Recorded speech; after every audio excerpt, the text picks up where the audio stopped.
Captain Kim Tae-ho stood at the big window on his ship bridge looking at the stars that moved slowly past them, like tiny lights in the dark sky. His coffee cup was warm in his hands, and steam rose from it in small circles. The taste was bitter, but good. Just like every morning for the past 15 years he had been flying through space. His face showed no feelings, but his eyes were sharp and always watching. The human Federation warship Iron Thunder was huge, bigger than any building Tae-ho had seen as a child back on Earth. The ship was over 2 kilometers long, which meant it would take a person 20 minutes to walk from one end to the other end, if they walked very fast. The outside of the ship was dark gray metal with many weapon ports and sensor arrays that looked like small bumps and holes all over the surface. Lieutenant Park Soo-jin walked across the bridge floor, her boots making soft clicking sounds on the metal deck. She was young, maybe 25 years old, with short, black hair and serious dark eyes that always seemed to be thinking about something important. She carried a data pad in her left hand and stopped 3 steps away from the captain, like she always did. "Captain, the sensors are picking up something strange today," Soo-jin said in her calm voice that never seemed worried about anything. She looked down at her data pad, and then back up at Tae-ho. "We have multiple contacts on the long-range scanners, and they are moving toward us in what looks like attack formation." Tae-ho took another sip of his coffee and turned away from the window to look at Soo-jin. His movement was slow and careful, like a man who had learned not to rush into anything. The bridge around them was filled with other crew members, sitting at their stations with glowing screens and blinking lights everywhere. The air smelled like metal and electronics and the coffee that everyone drank. "How many ships are we talking about?" Soo-jin Tae-ho asked as he walked over to his captain chair, which was in the center of the bridge where he could see all the screens and talk to all his crew members easily. Soo-jin looked at her data pad again and her eyebrows moved up just a little bit. 47 vessels, sir. Each one is about half the size of our ship. The computer says they are not human ships and they do not match any known friendly alien designs." The captain sat down in his chair and put his coffee cup in the small holder on the armrest. He pressed a button and the main screen at the front of the bridge lit up, showing a map of space around them with small red dots moving toward a blue dot in the center, which was their ship. The red dots were arranged in perfect rows like soldiers marching. Chief Engineer Lee Dong-wook looked up from his station where he watched all the ship systems. His face was round and friendly, but his eyes were always serious when he talked about the ship. "All systems are running perfectly, Captain," he said in his deep voice. "Power levels are at 100%. All weapons are ready and all shields are working normally." Weapons Officer Choi Min-ho was a thin man with quick hands that moved over his control panels like he was playing music. He had been on the Iron Thunder for 8 years and knew every weapon system better than anyone else. "All defensive systems are online, Captain," he reported. "All offensive weapons are charged and targeting systems are active. We are ready for anything." Navigation Officer Han So-young was the youngest member of the bridge crew, but she was also one of the smartest.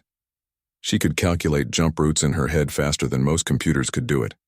"Escape routes are plotted and ready, Captain," she said, though everyone knew they probably would not need to run away. The Iron Thunder had never run from a fight. The alien ships were still far away but getting closer every minute. Tae-ho watched the screen and counted the red dots again. 47 ships was a lot, but not the most he had ever faced. The biggest battle he remembered was against 60 alien vessels 3 years ago. That fight had lasted less than 5 minutes. What the aliens did not understand was that human ships were built very differently than alien ships. Most alien races focused on making their ships fast or giving them strong shields or making them use less fuel. Humans had a different idea about how to build warships. They focused on one thing, making weapons that could destroy anything. The Iron Thunder carried more weapons than some entire alien fleets. The ship had railguns that could shoot metal projectiles at speeds close to the speed of light. It had missile launchers that could fire nuclear warheads across solar systems. It had energy weapons that could melt through asteroid fields and particle beams that could cut planets in half. Every human crew member knew how to use these weapons perfectly. They trained every day practicing shooting at targets and running battle scenarios the human Military believed that the best defense was to destroy enemies so completely that other enemies would be afraid to attack. Tae-ho had seen this same situation many times before. Young alien civilizations would find a single human ship and think they had found easy prey. They would see one ship against many ships and think the odds were in their favor. They never understood their mistake until it was too late. The Iron Thunder looked ugly compared to alien ships. Human engineers did not care about making their ships look pretty. They cared about making them work well in battle. The outside was covered with weapon ports and armor plating. The inside was filled with ammunition storage and targeting computers and backup power systems. Sujin checked her datapad again. Captain, the alien ships will reach weapons range in approximately 1 hour at their current speed. Should we send a message to Fleet Command? Tae-ho shook his head slowly. Not yet, Sujin. Let us see what they want first. Sometimes aliens just want to talk, though. He doubted that was the case this time. Ships that traveled in attack formation were usually not coming to talk. The bridge was quiet, except for the soft humming of computers and the occasional beep from control panels. The crew went about their duties with calm efficiency that came from years of training and experience. They had all been in battles before, and they knew what would probably happen next. Tae-ho finished his coffee and set the empty cup aside. He looked at the main screen where the red dots were getting closer to the blue dot in the center. In 1 hour he would find out if these aliens were different from all the others. If they were smart, they would turn around and go home. If they were not smart, well, the Iron Thunder was ready for that too. The captain had learned long ago not to look for fights, but also never to back down from them. The Iron Thunder was on patrol to protect human space, and that was exactly what it would do no matter how many alien ships came calling. The stars continued to drift past the windows, and the ship continued its steady course through the darkness of space. The alien fleet dropped out of hyperspace like deadly fish jumping out of dark water. Their ships appeared in perfect formation, with the largest vessel in the center, and smaller ships arranged in neat rows on both sides. Each alien ship was sleek and beautiful, with smooth curves and shining metal that reflected the light from nearby stars. Admiral Vector stood on the bridge of his flagship, the Crimson Victory, looking at the view screen that showed the human vessel in the distance. His 4 eyes glowed with confidence, and his 3-fingered hands were clasped behind his back. He was tall and thin, with purple skin and a head that came to a point at the top. "Look at that ugly thing," he said to his officers while pointing at the Iron Thunder on the screen. "How do these primitive humans even manage to fly through space without crashing into asteroids? The human ship looks like it was built by children using scrap metal. The alien ships were works of art compared to the human vessel. Their hulls were polished to mirror brightness and covered with elegant designs that had been carved by master craftsmen. Their weapons were hidden inside the hull, so the ships looked peaceful and beautiful, even though they carried enough firepower to destroy cities." Lieutenant Mordin was the youngest officer on the bridge, and he studied the readings on his console with growing concern. "Admiral, these energy readings from the human ship are very unusual," he said while looking at numbers that did not make sense. "Our computers cannot identify most of their weapon systems." Vector waved his hand dismissively like he was shooing away an annoying insect. "Size means nothing without proper technology," he replied. "These humans have only been flying through space for less than 1,000 years. We have been traveling between stars since before their sun was even born. The Crimson Empire had conquered over 50 worlds in their long history. Their technology was refined over millions of years of development and war. Their tactics had been tested in thousands of battles against dozens of different alien species. They had never lost a major fleet engagement in over 10,000 years. Their ships used plasma weapons that could burn through most armor and particle beams that could slice through metal like a hot knife through butter. Their shields could deflect almost any attack, and their engines could outrun most enemies. If fighting became impossible, they could always escape and return with more ships. What Admiral Vector did not know was that humans approached warfare very differently than other species. Most aliens tried to win battles with minimum casualties and damage. They used elegant tactics and precision weapons that could disable enemies without completely destroying them. Humans had a much simpler approach to war. They built weapons designed to completely eliminate threats as quickly as possible. Human military doctrine was based on one basic principle. If something was trying to kill you, then you should kill it first and kill it so thoroughly that nothing would be left to cause problems later. The alien admiral looked at his tactical display showing 47 ships against one human vessel. The odds were completely in his favor. Even if the human ship was tougher than it looked, there was no way one vessel could fight against an entire battle fleet. On the Iron Thunder communications officer Yang Hye-jin received the alien transmission. Her console beeped and strange symbols appeared on her screen. The computer worked to translate the alien language into human words. "Captain, we are receiving a transmission from the lead alien vessel," she reported. The translation came through clearly. Enough. Admiral Vector was demanding immediate surrender. He wanted the human crew to abandon their ship within 10 minutes, or he would order his fleet to destroy them. He also made several rude comments about human intelligence and appearance. Captain Tae-ho listened to the translation without changing expression. His face remained calm, but his crew could see a small change in his eyes that meant trouble for someone. Yang Hye-jin opened a communication channel to the alien fleet. He ordered in his steady voice. The response from Captain Tae-ho was simple and direct. "This is Captain Kim Tae-ho of the Human Federation vessel, Iron Thunder. You have entered human territory without permission. You have exactly 1 minute to reverse course and leave our space. This is your only warning."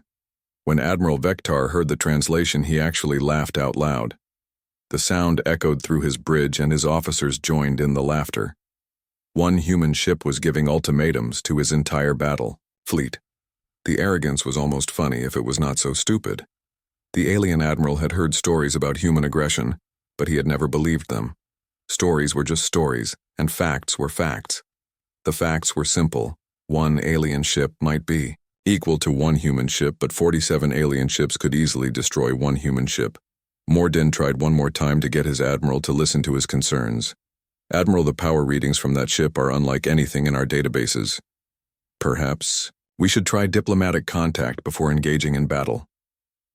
Vector turned away from the view screen and looked at his young officer with all 4 eyes showing irritation. "We did try diplomatic contact, Mordin. We offered them the chance to surrender, and they refused. Now they must face the consequences of their foolishness." The alien fleet moved into attack formation with practiced precision. Each ship knew exactly where to position itself for maximum firepower and minimum risk. The formation had been used successfully in hundreds of battles against dozens of different enemies. Admiral Vector gave the order to open fire without any more conversation. He had wasted enough time talking. The human ship needed to be destroyed quickly so his fleet could continue with their original mission of raiding human supply convoys. 47 alien ships opened fire at the same time. Plasma beams and particle cannons lit up the space between the fleets like a deadly fireworks display. The Yawidiyomat combined firepower was enough to vaporize most space stations and could have melted a small moon. The energy barrage struck the Iron Thunder and completely covered the human ship in brilliant light. For several seconds, no one could see what was happening. The alien crews cheered and congratulated each other on what seemed like a successful attack. But when the light faded and the energy dissipated, the Iron Thunder was still there. The human ship had not moved and showed no signs of damage. The massive vessel continued on its original course as if nothing had happened. Admiral Vector stared at his view screen in complete shock. How was this possible? His fleet had just fired everything they had at the human ship. The combined attack should have destroyed anything smaller than a battle station. On his console, Mordin was reading damage reports from the human vessel with growing horror. "Admiral, our attack had almost no effect. Their shields barely registered the impact. We might as well have been throwing rocks at them." For the first time in his long military career, Admiral Vector began to understand that he had made a terrible mistake. The human ship was not just bigger than his vessels. It was built using completely different technology that his weapons could barely touch. The Iron Thunder turned slowly to face the alien fleet directly. Captain Tae-ho had given them one warning, and they had chosen to ignore it. Now they would learn why that was a very bad decision. Captain Kim Tae-ho watched the alien weapons fire hit his ship with the same expression he might use while watching rain hit a window. The energy beams and plasma bolts created a beautiful light show that reflected off the bridge windows, but the Iron Thunder barely felt the impact. The human warship had been built to survive much worse attacks than what the alien fleet could deliver. Its shields were powered by 3 fusion reactors, each one capable of powering an entire city. The armor plating was made from materials that could withstand direct hits from nuclear weapons. Chief Engineer Lee Dong-wook looked at his damage control screens and almost smiled. The readings were so minimal they were hardly worth reporting. Shields are down to 98%, Captain. He announced to the bridge crew. Hull temperature has increased by approximately 3 degrees in the forward sections. Lieutenant Park Soo-jin checked her tactical sensors to make sure the readings were correct. The alien attack had been impressive to watch, but completely ineffective against human defensive systems. Captain, the alien weapons appear to be standard plasma and particle beam technology. Their power output is insufficient to penetrate our defensive. Grid Tae-ho nodded slowly as he processed this information. He had expected as much. Human military engineers had studied alien weapon technology for decades and designed their ships accordingly. The Iron Thunder could probably sit here and let the aliens shoot at it all day without taking any real damage, but Captain Tae-ho was not interested in sitting around all day. He had warned the aliens to leave, and they had chosen to attack instead. Now they would learn what human weapons could do. In return, the demonstration would be brief but educational. Choi Min-ho, please return fire. Captain Tae-ho ordered his weapons officer. Use forward battery number 3. Only 1 salvo should be sufficient. Weapons officer. Choi Min-ho had been waiting for this moment. His fingers moved across his control panels with the speed and precision that came from years of training. The Iron Thunder carried hundreds of different weapon systems, but for this demonstration, he selected just 1 battery of magnetic accelerator cannons. The magnetic accelerator cannons were among the smaller weapons on the human ship. They fired solid projectiles using powerful magnetic fields to accelerate them to incredible speeds. The projectiles were made of dense metal alloys that could punch through almost any material. Min-ho targeted the alien flagship in the center of their formation. The Crimson Victory was the largest ship in the enemy fleet, and destroying it would send a clear message to the other ships. His targeting computer locked onto the enemy vessel and calculated the exact firing solution needed. The Iron Thunder fired once. Just once. A single projectile launched from the magnetic accelerator cannon traveled across the space between the ships in less than 2 seconds. The projectile was only about the size of a person, but it was moving at nearly 20% of the speed of light. When the projectile hit the Crimson Victory, the result was spectacular. The alien flagship simply ceased to exist. The impact released more energy than a nuclear explosion and turned the beautiful ship into a rapidly expanding cloud of superheated gas and metal debris. Admiral Vectar and his crew of 3,000 aliens never knew what killed them. The projectile hit their ship and destroyed it so completely that not even the largest piece of wreckage was bigger than a person could carry. The elegant technology that had been refined over millions of years vanished in an instant. The other alien ships stopped firing immediately. Their perfect formation broke apart as individual captains suddenly realized what kind of enemy they were facing.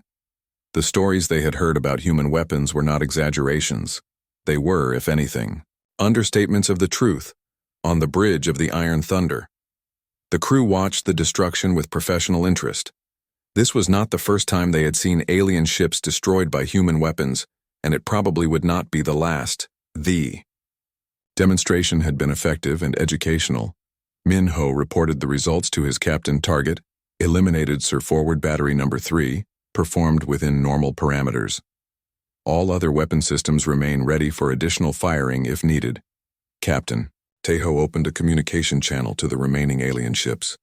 His voice was calm and steady, but now it carried the weight of demonstrated power. I believe I mentioned something about leaving.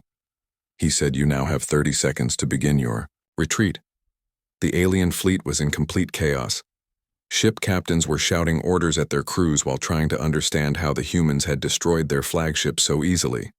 Some ships tried to return fire, but their weapons had even less effect than before, since the human ship was now fully alert and ready. Captain Yulsan of the alien vessel Star Dancer stared at the expanding debris cloud where the Crimson Victory had been just moments before. His four hands shook as he tried to process what he had witnessed.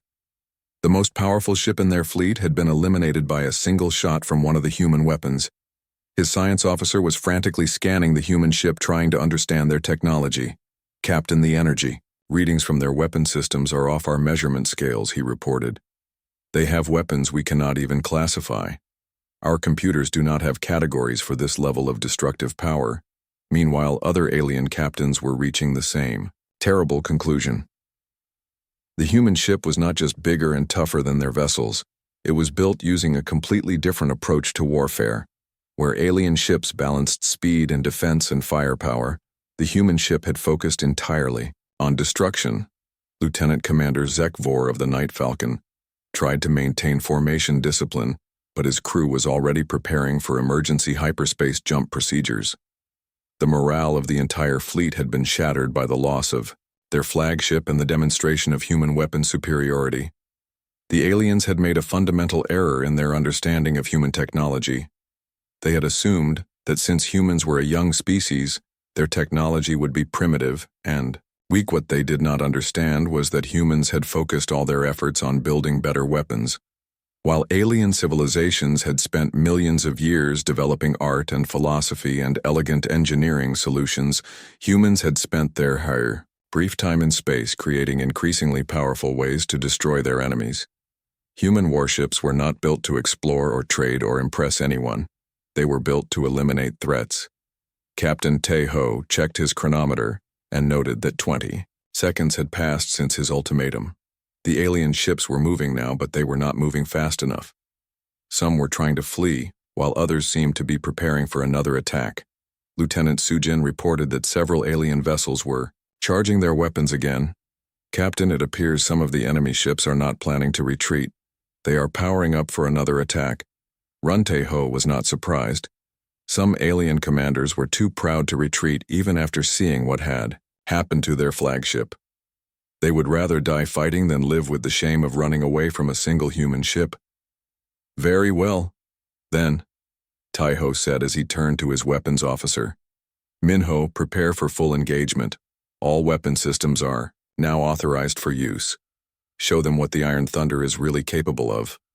The demonstration phase was over. Now these aliens would see what human weapons could really do when they were not holding back. Panic spread through the alien fleet faster than their emergency communication systems could handle it. Captain Zolek of the Stellar Wind frantically shouted orders at his navigation crew while his four hands moved across multiple control panels. At the same time, his ship shuddered as the engines powered up to maximum thrust. "Plot an immediate hyperspace jump to anywhere that is not here."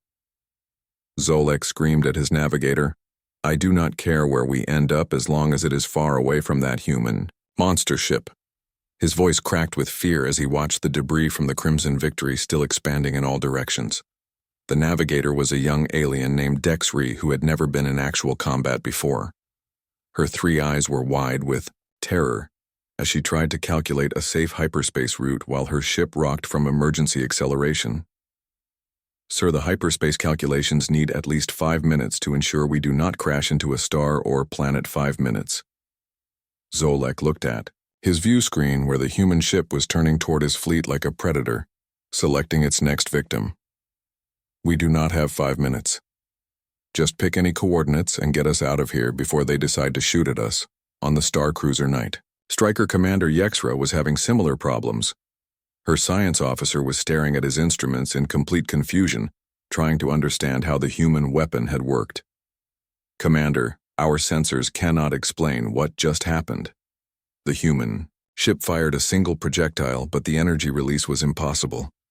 Yexra did not care about understanding human technology right now.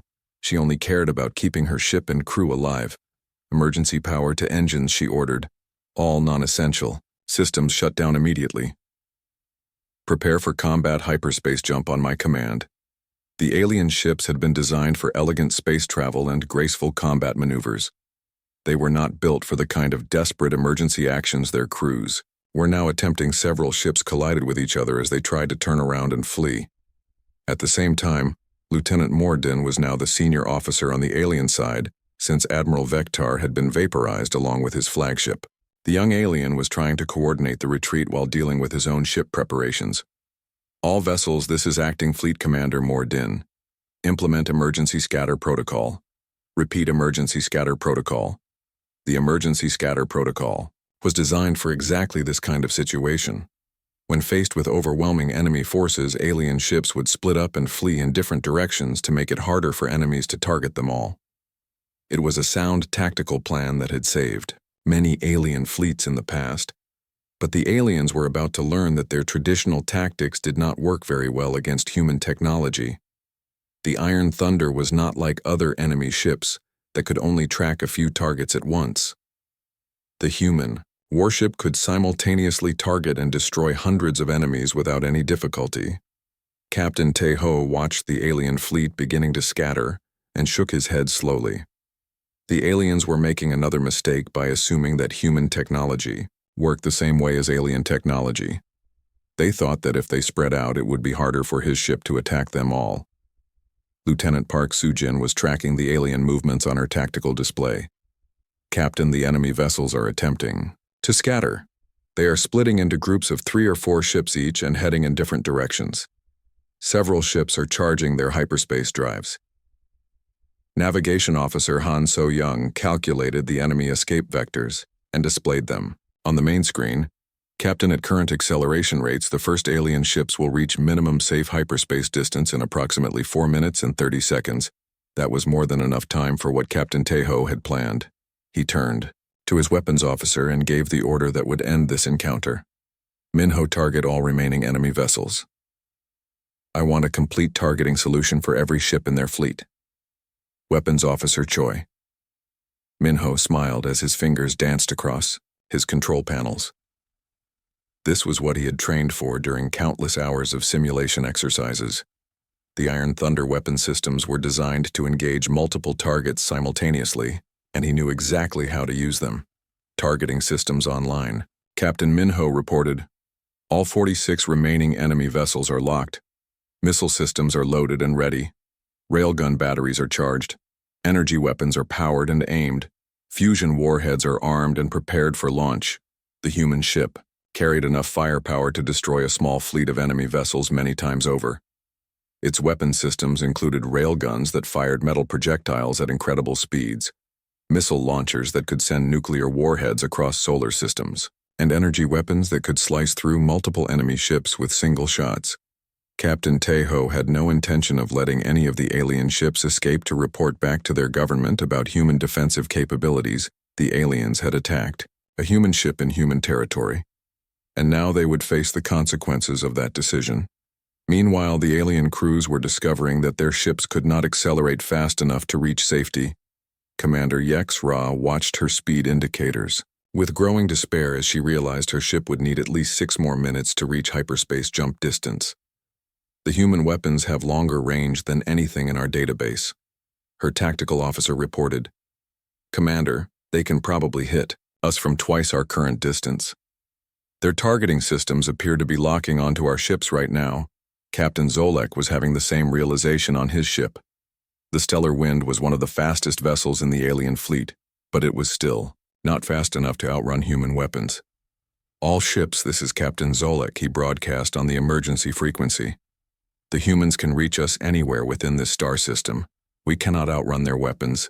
Some of the alien captains decided to turn and fight since fleeing was impossible. Captain Mertok of the Warhammer reversed his course and charged directly toward the Iron Thunder. If we are going to die, then let us die fighting, he declared to his crew. All weapons target the human ship 6. Other alien vessels followed his lead and turned back toward the human warship. Their captains had decided that dying in battle was better than being hunted down while trying to run away. They powered up their weapons and prepared for one final attack. The other alien ships continued trying to escape even though they knew it was probably hopeless. Their captains hoped that maybe some of them could get far enough away to avoid the human weapons, or that the human ship would focus on the vessels that were attacking and ignore the ones that were fleeing. Captain Teho watched the tactical display as some enemy ships turned to attack, while others continued running. He felt no anger or excitement about what was going to happen next. This was simply a job that needed to be done quickly and efficiently. Soo-jin reported the tactical situation. He ordered his lieutenant. Lieutenant Park Soo-jin consulted her displays and gave a concise summary. 7 enemy vessels have reversed course and are approaching for attack. 39 enemy vessels are continuing to flee on various escape vectors. All enemy ships remain within optimal firing range for our weapon systems. Captain Tae-ho nodded and made his decision. Min-ho, engage all targets. Full barrage authorized. Eliminate all enemy vessels before any of them can escape or cause further problems. The Iron Thunder prepared to demonstrate the full power of human military technology. The Iron Thunder unleashed the full fury of human military technology in a display of destruction that would have been impossible for most alien minds to comprehend. Every weapon system on the massive warship fired at once, creating a light show that could be seen from several star systems away. Rail gun batteries launched tungsten projectiles at 20% of light speed toward targets scattered across hundreds of thousands of kilometers. Each projectile carried enough kinetic energy to shatter an asteroid, and the Iron Thunder fired dozens of them. Every second, missile launchers expelled swarms of fusion warheads that accelerated toward their targets using advanced guidance systems. Each missile was capable of destroying an entire city, but they were being used against individual alien ships that were much smaller and more fragile. Energy weapons carved brilliant lines across space as particle beams and plasma cannons focused their power on fleeing enemy vessels. The beams could melt through armor plating like it was made of paper, and each shot was precisely aimed at critical ship systems. The alien ships simply vanished under the human assault. Captain Zolek of the Stellar Wind had just enough time to realize what was happening before a railgun projectile struck his ship and turned it into a rapidly expanding cloud of superheated metal and organic matter. Commander Yex-Ra on the Night Striker watched 3 fusion missiles approaching her ship on the tactical display. She tried to order evasive maneuvers, but the missiles were too fast and too smart to be avoided. The warheads detonated simultaneously and erased her vessel from existence. The 7 alien ships that had turned to make a final attack never got close enough to fire their weapons. Captain Murtok of the Warhammer saw the human ship ahead of him and opened his mouth to give the order to fire. But a particle beam sliced through his bridge and everything went dark forever. Lieutenant Morden, who had been trying to coordinate the alien retreat, was vaporized along with his ship before he could send a final message to alien high command. The young officer had shown promise and might have become a great military leader someday, but human weapons do not care about potential. The entire battle, if it could even be called a battle, lasted exactly 17 seconds. From the moment Captain Tae-ho gave the order to fire until the last alien ship was destroyed was less than 20 seconds of real time. The human weapon systems worked with mechanical precision and deadly efficiency. Chief Engineer Lee Dong-wook monitored his systems throughout the brief engagement and was pleased with their performance. All weapons functioned. Within normal parameters, Captain power levels remained steady at 85%. No system strain detected. Ammunition expenditure was minimal.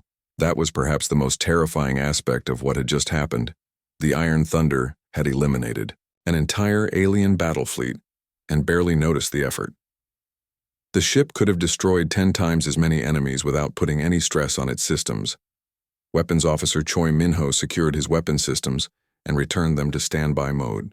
The massive guns that had just erased 46 alien ships powered down to minimal energy levels. Within minutes, the Iron Thunder looked like a peaceful exploration vessel. Again, Lieutenant Park Soo-jin scanned the debris field where the alien fleet had been just moments before. No life signs detected. Sir, complete elimination confirmed. All enemy vessels have been destroyed, with no survivors. Her voice was calm and professional, as if she was reporting routine maintenance.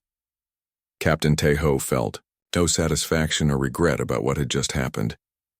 The aliens had made their choice when they attacked his ship, and now they had faced the consequences. This was not the first time alien ships had tested human military might, and it would probably not be the last. The debris from 47 alien warships drifted slowly through space, creating a memorial to the folly of challenging human technology. The elegant ships that had been works of art were now just scattered atoms and radiation that would fade away over the coming centuries. Communications Officer Yang Hye-jin prepared the standard after-action report for Fleet Command hostile contact. Eliminated, sir, no damage to our vessel, no casualties among our crew, mission parameters fulfilled. She would send the report along with sensor recordings of the engagement. Navigation Officer Han So-young updated their patrol route and confirmed clear space in all directions. No additional contacts on long-range sensors. Captain, the area is secure. We can resume normal patrol operations. Captain Tae-ho nodded and stood up from his command chair, stretching slightly after the brief excitement. Very well, resume course and speed.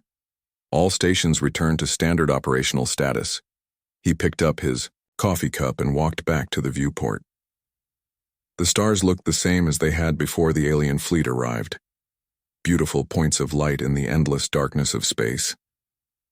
The Iron Thunder continued its patrol route, protecting human territory with quiet efficiency. Just another day of keeping the peace. What Captain Tae-ho did not know was that automated distress beacons from several alien ships had managed to transmit brief emergency signals before their vessels were destroyed. The signals would reach alien space networks within a few days and spread the news of what had happened. The story would grow with each telling, becoming more detailed and more frightening. Some versions would claim that the human ship had faced 100 alien vessels.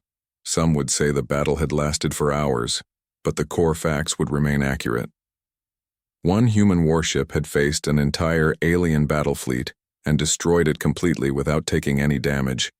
The human crew had treated the engagement as routine business not worth getting excited about. This was the reality of human military power across the galaxy. Alien military planners would soon be updating their threat assessments and strategic doctrines. The humans were no longer considered a minor concern. They were now classified as an extreme threat to be avoided at all costs. Fleet admirals who had been planning raids on human territory would cancel their operations. Ship captains, who had been boasting about what they would do if they met human vessels, would suddenly become much quieter about such things. The alien crews who had died in the engagement would never know that their sacrifice had probably prevented much larger conflicts by demonstrating human capabilities, so clearly no other alien force would make the same mistake of underestimating human warships. But Captain Kim Tae-ho and his crew would continue their patrol duties unaware of the fear they had inspired. The Iron Thunder sailed through space ready for whatever challenges might come next. The vast emptiness of space held no terrors for humans who carried the means to reshape reality itself. In the weapons bays of the ship, thousands of additional projectiles and warheads waited patiently for their turn to serve. The Iron Thunder was always ready for war, even when it looked peaceful. The difference between peace and war for a human warship was simply a matter of what targets were available. The legend of human military supremacy had grown, once again written in the scattered atoms of those who had dared to test it. The message was clear to anyone with sense. Do not challenge human warships unless you are prepared to cease existing entirely. Deep space was a dangerous place, but it was much more dangerous for enemies of humanity than it was for human ships like the Iron Thunder. The stars themselves seemed to acknowledge this truth by continuing to shine peacefully as the human warship passed beneath them. News of the Iron Thunder encounter spread through alien space networks like wildfire, jumping from one star system to another faster than most starships could travel. The automated distress signals from the destroyed alien vessels had carried enough information to piece together what had happened on the trade station orbiting Kepler 442b. Alien merchants and ship captains gathered in the shadowy bars and meeting places where information was bought and sold with the same intensity as precious metals and rare technologies. The story was told and retold, with each version adding new details. A Zephyrian trader named Kolvas, who had 3 eyes and skin like polished stone, spoke in hushed tones to a small group gathered around his table. The Crimson Empire sent their best battle fleet against one human ship, he whispered while looking around to make sure no human traders were within hearing distance. 47 warships against one. His audience